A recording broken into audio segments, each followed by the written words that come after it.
Have you ever taken a second to just look around your living room and really think about the stuff sitting right there in your own home?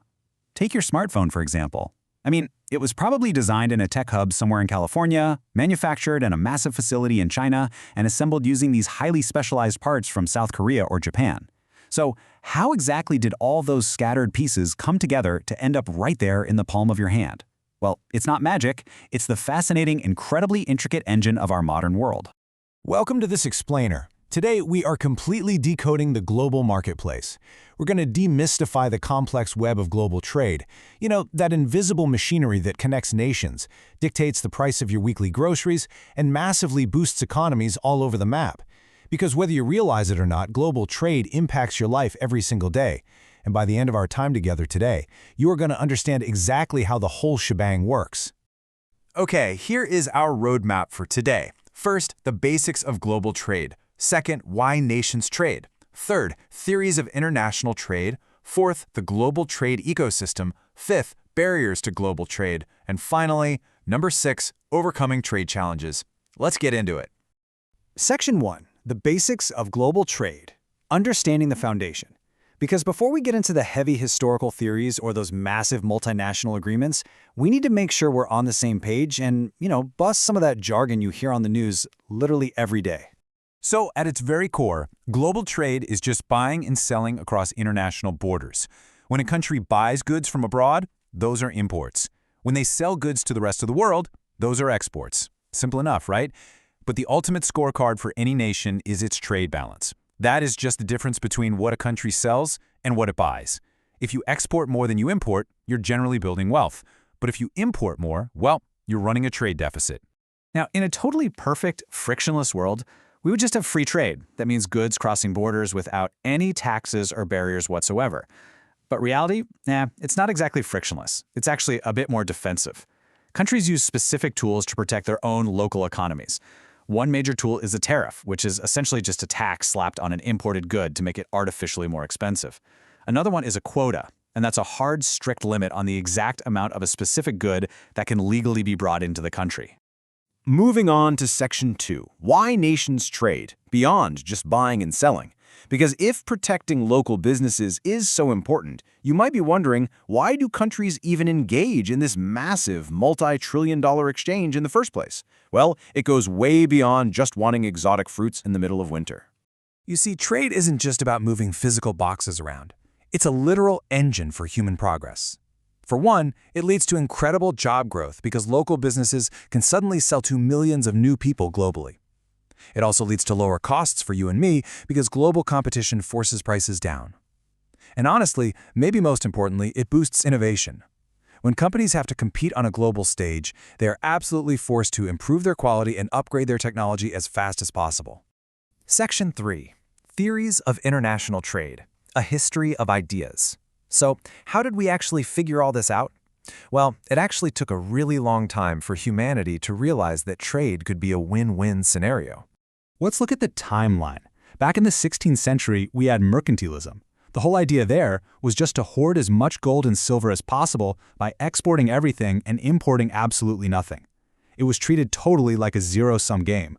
But by 1776, thinkers started realizing that efficiency was the real key. And as we moved into the 20th century, modern ideas started popping up. For instance, the new trade theory of the 1970s highlighted economies of scale and first-mover advantages. That completely explains why a few massive companies like Boeing and Airbus totally dominate the global aircraft industry today. Now, let's contrast two classic points of confusion that really shaped modern economics. Back in 1776, Adam Smith introduced absolute advantage. This is the idea that a country should only produce what it does most efficiently. If Bangladesh produces textiles cheaper and Saudi Arabia produces oil cheaper, they should just stick to those and trade with each other. Makes perfect logical sense, right? But what if one country is just inherently worse at producing everything? And that is exactly where David Ricardo's comparative advantage comes in. He proved that even if a country is less efficient at everything, trade still works. Think about it like this. Let's say Japan is better at producing both electronics and rice than Pakistan. Ricardo proved that Japan should still focus exclusively on its absolute biggest strength, the electronics, and let Pakistan focus on the rice. By specializing where their opportunity cost is the lowest, both nations actually end up wealthier than if they tried to just do it all themselves. It's pretty brilliant. Jumping right into the modern era, we have the gravity model. It sounds like physics, and honestly, it kind of acts like it too. This model basically states that trade between two countries is proportional to their economic size and inversely proportional to their geographic distance, meaning big economies pull each other in and neighbors trade the most. This perfectly explains why we see these massive regional blocs form around the world, like the European Union or ASEAN in Southeast Asia. All right, Section 4, the global trade ecosystem, players, and pacts. Let's shift gears from all that theory and look at reality. This is the actual structural framework of how countries deal with each other today. This is where the famous Heckscher-Owen theory plays out in the real world. Countries export goods that use their abundant resources. Take Pakistan. They are rich in labor, so they naturally export labor-intensive goods like textiles and leather. Germany, on the other hand, is rich in capital and advanced infrastructure, so they completely dominate in capital-intensive goods like industrial machinery and cars. Meanwhile, China reigns as the world's factory floor, while the USA leans heavily into leading the globe in services and tech. But obviously, countries don't just randomly ship boxes to each other. They formalize everything through trade agreements. Think of these as the handshakes of the global economy. You've got bilateral agreements, which are just between two specific countries. Then you have multilateral agreements involving a whole bunch of nations, and regional ones based strictly on geography, like NAFTA. And sometimes, richer nations will even offer preferential trade agreements, basically lowering tariffs for developing countries to give them a leg up and help them grow. And overseeing all of these global handshakes are the massive global trade organizations. You've got the World Trade Organization, or WTO, acting as the referee, overseeing the rules between nations. Meanwhile, institutions like the International Monetary Fund and the World Bank act as stabilizers. They support global financial health and actually fund critical development projects in poorer countries so they can step up and participate in this massive global market. Section 5. Barriers to global trade. Friction in the system. Because of course it is never just smooth sailing.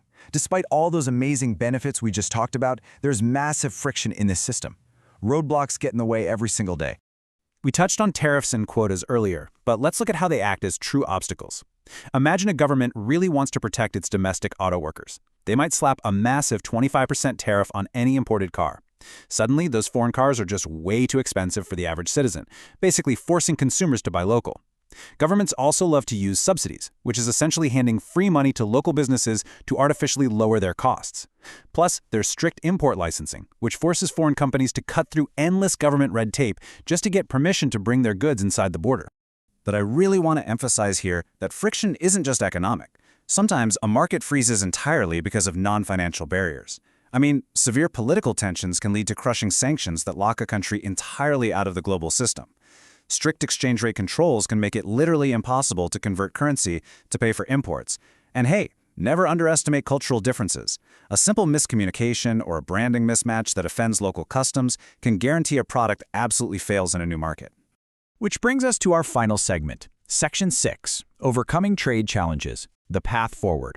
We know all the problems, so how on earth does the global economy forge a path ahead? Well, the solutions form a pretty clear roadmap.